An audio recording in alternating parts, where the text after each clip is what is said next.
মেরাজ রজনীতে সাইয়েদনা জিব্রাইল সিদরাতুল মুনতাহা পর্যন্ত গেলেন। ওইখান থেকে দুইটা ঝর্ণা বা নদী নেমে গেল। বিষ্ণু বললেন, জিব্রাইল, এই নদী দুইটা কোন নদী? সাইয়েদনা জিব্রাইল বললেন, এই দুইটা নদী সিদরাতুল মুনতাহা থেকে পৃথিবীর দিকে নেমে গিয়েছে। আর একটা হচ্ছে ইরাকের ফোরাত নদী, আর একটা হচ্ছে মিশরের নীল নদী। এরপরে সাইয়েদনা জিব্রাইল বললেন, ইয়া রাসূলুল্লাহ, ইয়া হাবিবাল্লাহ, এই জায়গার নাম হলো সিদরাতুল মুনতাহা। এইখানে একটা বড়ই গাছ আছে। এটা হলো আমার লাস্ট ডেস্টিনেশন, বর্ডার এরিয়া। এই বর্ডার এরিয়ার উপরে যাওয়ার ক্ষমতা আমার নাই। 1 ইঞ্চি উপরে গেলে আমার পাখাগুলোরে জ্বালিয়ে সারখার করে দিবে কে? সৃষ্টির শুরু থেকে আজ পর্যন্ত যত নবীর কাছে আমি ওহী নিয়ে দুনিয়ার বুকে নাজিল হয়েছি গো নবী, এই সিদরাতুল মুনতাহায় কান লাগিয়ে আল্লাহর কথা শুনেছি। আজ পর্যন্ত আমিও আল্লাহরে দেখি নাই। নবী গো, আমি তো আল্লাহরে দেখি নাই। এটা আমার লাস্ট এরিয়া। আমার যে দেখেন আপনি কোরআন নাজিল করে উপরের দিকে উড়াল দিতে, আমি উড়াল দিয়ে এখানে এসে বসে থাকি। সুবহানাল্লাহ পড়া। এর উপরে আমি যেতে পারবো না, পাখাগুলো জ্বলে যাবে, যাওয়ার পারমিশন নাই। তবে আপনারে পারমিশন দিছে কে? আমি এইখানে দাঁড়িয়ে রইলাম, আপনার মিটিং আল্লাহর সাথে শেষ করে আপনি নেমে আসেন গো নবী।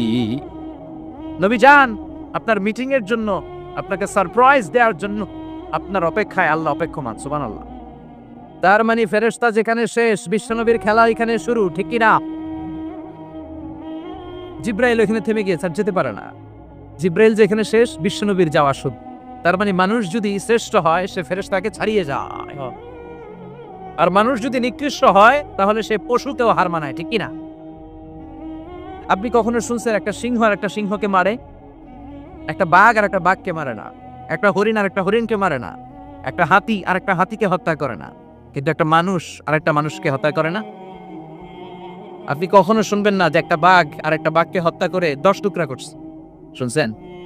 একটা হাতি আর একটা হাতিকে মেরে 30 টুকরা করছে? শুনছেন? কিন্তু মানুষ আর একটা মানুষকে শুধু নৃশংসভাবে হত্যাই করে না, হত্যা শেষে তাকে 10 টুকরা করে, 15 টুকরা করে, 30 টুকরা করে বস্তাবন্দি করে। চিল্লা এখন ঠিক কিনা? পাওয়া যায় না এরকম লাশ?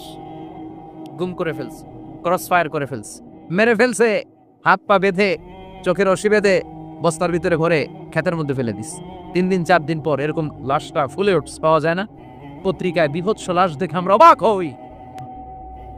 কোনো প্রাণী এমনটা করে না। মানুষ মানুষকে মেরে টুকরা টুকরা করে।